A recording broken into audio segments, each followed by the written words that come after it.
voina chuan ukulele lesson thar kan zir hau lenga voina kan zir hau le tur chu Maruati Tawngtaina ti hla sakha ukulele a Perhdan kan zir hawanga hela hi D inala a aniama e asanga G chuan minor a hian B minor F sharp minor chuan A minor E minor chuan E chuan F sharp kan mang tel bokanga te kan metang kuzung chalin first fret ai baranga kuzung la second fret a shui noi ber dot tu kuzung u in third fret a shui chung ber kha F sharp aniang chuan ti han kan strum ang down down down up ti khan abul changa top thlengin a kol leng kha khan down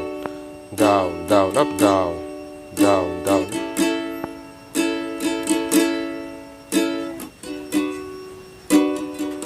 khatia strum khan ni mai ahlam miling karam play anga luk deun ni longwai thale don nia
Shua